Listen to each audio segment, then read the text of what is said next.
Didirikan tahun 2010, sebuah perusahaan HP asal Tiongkok berhasil mengubah image HP Cina yang dulunya dianggap buruk dan murahan menjadi HP yang berkualitas baik, namun tetap dengan harga yang terjangkau. Simak video berikut ini. Persaingan di jajaran ponsel pintar memang cukup ketat. Banyak perusahaan-perusahaan saat ini sedang berlomba-lomba untuk merilis perangkat yang berkualitas tinggi dengan embel-embel harga yang murah. Ngomong-ngomong soal HP murah, tentu tidak akan lepas dari merek-merek ponsel asal Cina, salah satunya Xiaomi.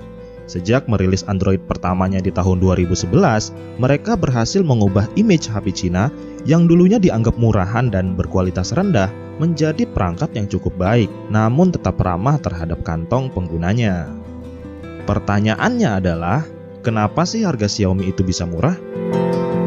Sebelum menjawab pertanyaan itu, kita akan sejenak flashback ke tahun 2010, tahun di mana Xiaomi didirikan. Xiaomi dirintis oleh seorang bernama Lei Jun yang merupakan sosok tersohor di seantero daratan Cina. Sosoknya memiliki reputasi yang sangat baik dalam bidang teknologi. Lulus sarjana bidang ilmu komputer di Universitas Wuhan, dia nggak butuh waktu lama untuk mendapatkan pekerjaan di Kingsoft, sebuah perusahaan perangkat lunak yang berpusat di kota Beijing, dan dipercaya sebagai CEO di tahun 2007. Singgasana yang nyaman untuk seorang Lei Jun ternyata tidak membuatnya berpuas diri. Dia kemudian mengambil langkah berani. Bisa dikatakan dia berjudi atas reputasi besarnya dengan cara merintis perusahaan baru bernama Xiaomi di tahun 2010. Lei Jun bersama dengan belasan karyawannya merintis Xiaomi dengan kesederhanaan. Bayangkan saja, peresmian dari perusahaan ini hanya dirayakan melalui acara makan bubur bersama. Faktanya, walaupun kita mengenal Xiaomi ini memproduksi perangkat ponsel pintar, perusahaan ini tidak menamai dirinya sebagai perusahaan HP. Mereka lebih suka disebut sebagai perusahaan mobile internet. Kalau kita lihat, bisnis Xiaomi terbagi menjadi 3 bagian, yaitu 70% bisnis perangkat ponsel atau HP tadi, 20% perangkat keras lain seperti power bank, TV, kamera, dan lain-lain, dan 10%-nya adalah bisnis internet. Cukup menjadi pertanyaan sih, bagaimana bisa bisnis yang hanya 10% diikrarkan sebagai fokus utama perusahaan dibandingkan 90% bisnis perangkat keras mereka, termasuk HP dan perangkat keras lain tadi? Coba kita ulas sama-sama. Kita akan menjawab dulu, kenapa ponsel Xiaomi itu murah? Tidak bisa dipungkiri, memang harga ponsel Xiaomi ini sangat terjangkau dibandingkan merek-merek lain dengan spesifikasi yang sepadan. Alasan utama kenapa ponsel Xiaomi itu murah adalah karena margin keuntungan yang diambil dari perusahaan hanya maksimal sebesar 5% dari total biaya produksi perangkat keras mereka, termasuk produk HP. Pernyataan ini tertulis jelas dalam dokumen prospektus perusahaan ketika melakukan IPO di bursa saham Hong Kong. Lei Jun menyebutnya, amazing product, honest pricing. Xiaomi's hardware business overall net profit margin will not exceed 5% per year. Angka ini cukup mengejutkan. Bagaimana bisa perusahaan sebesar Xiaomi hanya mengambil keuntungan yang bisa dibilang sangat kecil? Coba teman-teman bayangin, apabila biaya produksi HP Xiaomi sebesar 1 juta rupiah, maka Xiaomi hanya mengambil keuntungan sebesar 50.000 rupiah. Kecil banget bukan? Kok bisa begitu ya?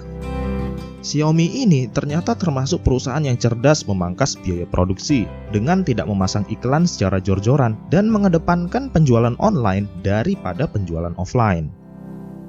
Mungkin banyak dari kita berasumsi, tentunya Xiaomi bermain pada kuantitas. Mereka mengambil untung yang sedikit namun dengan kuantitas yang begitu besar. Anggapan ini sah-sah saja dan tentu sama sekali tidak salah.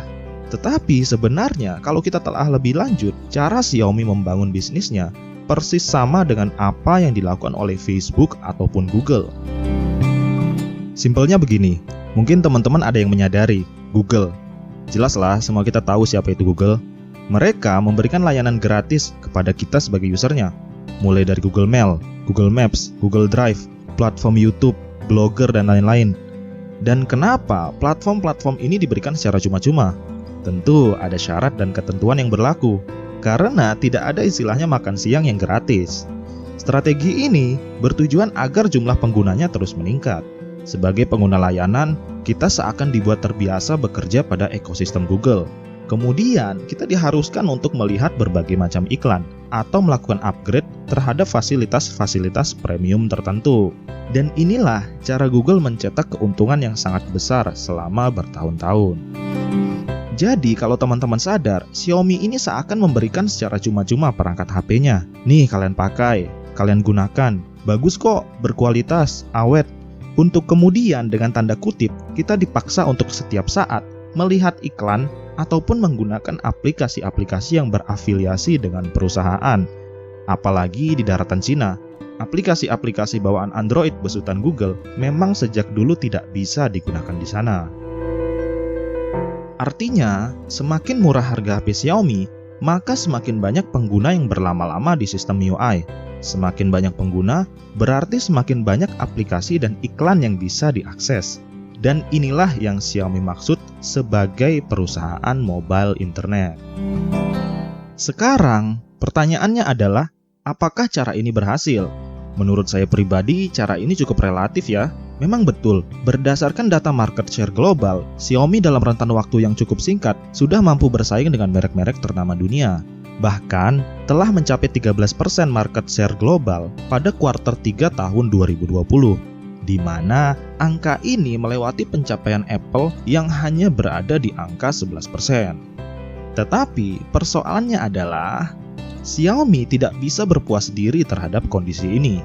Karena di luar pasar Cina, aplikasi-aplikasi besutan Google lebih diminati pasar. Ditambah, apabila kita adalah user Xiaomi yang suka mengotak-ngatik Android, dalam arti selalu berupaya menghindari iklan ataupun aplikasi-aplikasi bawaan mereka, maka kita termasuk orang yang tidak disukai oleh perusahaan. Tujuan mereka untuk mengembangkan bisnis internet menjadi terhambat. Profit mereka dari iklan dan aplikasi-aplikasi MIUI jelas berkurang. Karena kita sebagai pengguna tidak sejalan dengan keinginan perusahaan.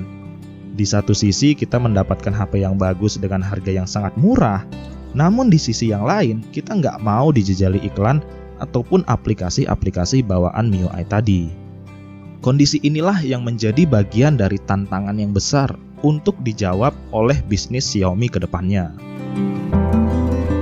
Nah, kalau menurut kalian, kenapa sih Xiaomi itu murah? Tulis di kolom komentar ya. Oke, sekian dulu video kali ini. Matur tampiasih. Semoga dapat menambah sedikit informasi untuk kalian semua. Sampai jumpa di video selanjutnya.